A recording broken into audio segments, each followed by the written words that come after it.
अच्छा भाई, सबसे पहले इसमें निकालेंगे टोटल सेल्स। टोटल सेल्स में पहली चीज़ होगी आपकी क्रेडिट सेल्स, जो कि निकलेगी sales ledger control account opening closing. अब देखें ट्रेड रिसीवेबल आपका ओपनिंग आपको दिया हुआ है 14670, क्लोजिंग दिया हुआ है 13690। ठीक है भाई। अब देखते हैं रिसीव फ्रॉम क्रेडिट कस्टमर, ये रहा।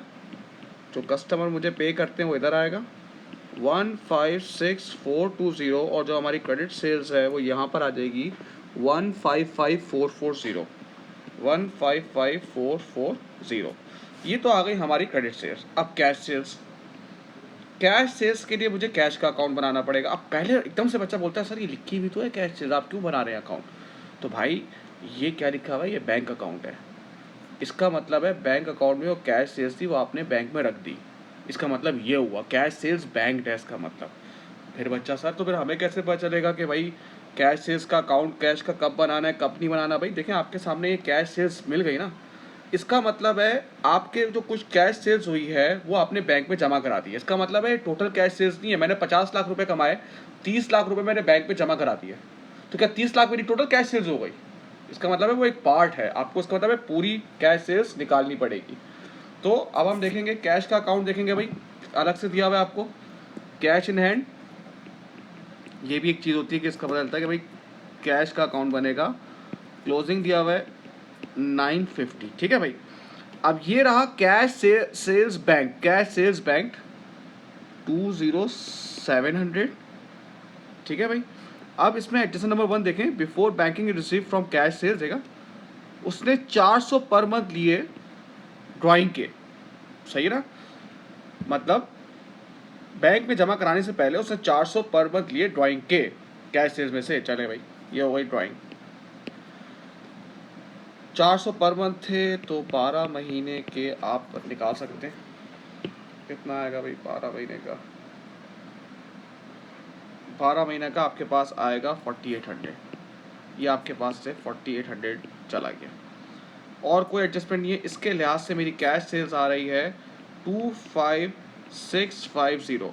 तो कैश सेल्स और क्रेडिट सेल्स को जब आप मिलाएंगे तो आपके पास टोटल सेल्स आ जाएगी 181,090। अब इसमें बिल्कुल ऐसे ही परचेजेस निकालनी है आपको, जो निकलेगी purchase as a control account.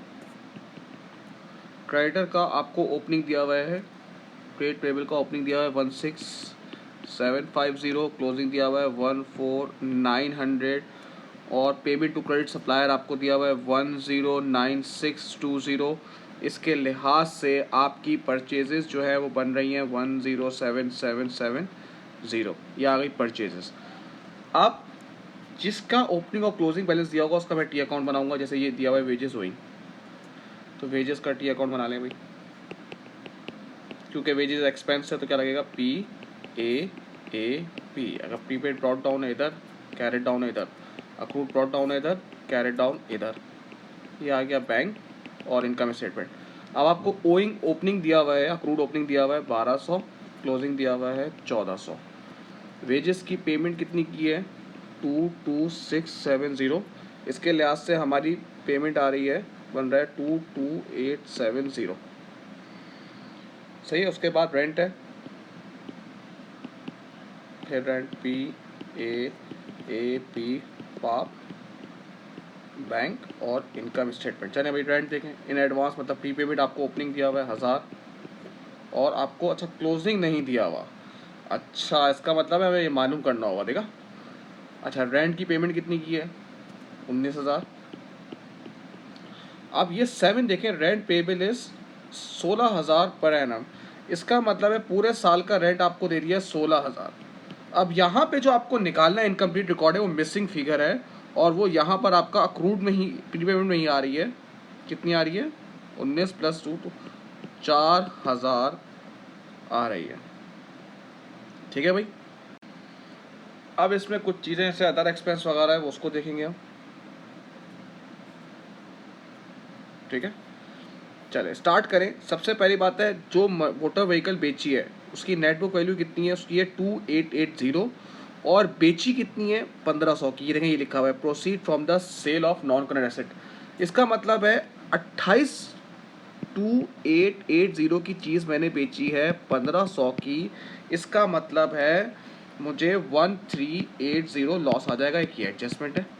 ठीक है भाई, अब जब बेची है आपने वही कल, तो इसका डेप्रिसिएशन भी आ जाएगा। चले भाई, मोटर व्हीकल की net book value start of the year कितनी थी भाई 7600।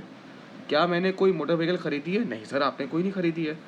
बेची है, उसकी नेट बुक वैल्यू कितनी है 2880। अच्छा हाँ, खरीदी तो है, ये देखो ये आ रही। इसका बल्कि टी अकाउंट भी आप बना सकते हो, +28 कहाँ गया, सॉरी 16400, ये रही। खरीदी कितने की है? नहीं, इसका टी अकाउंट नहीं, ऐसे ही बनेगा ये 16400। अब डेप्रिसिएशन निकालने में, डेप्रिसिएशन कितना है इसका 20% RPM, क्योंकि ऑलरेडी आपको नेटबुक वैल्यू दी हुई है तो उस पर पिछला डेप्रिसिएशन माइनस हुआ है, तो इसके लिहाज से जो आपकी आ रही है वो आ रही है 4224। ठीक है भाई, अब बिल्कुल सेम ऐसे ही मोटर व्हीकल के बाद फिक्सचर्स का डेप्रिसिएशन भी देख लेते हैं भाई। अच्छा, फिक्सचर्स की आपको दी हुई है वैल्यूएशन 6000 से 1500। देखो भाई, 6000 से 4500 हो गई, मतलब 6000 से 4500 हो गई। इसका मतलब है इसका कितने से डेप्रिसिएशन हो जाएगा, इसका 1500 से डेप्रिसिएशन चार्ज हो जाएगा। ठीक है भाई, बाकी वही बैड डेट वगैरह की उसकी एडजस्टमेंट है, वो कोई ऐसा मसला नहीं है, बाकी सब वही है।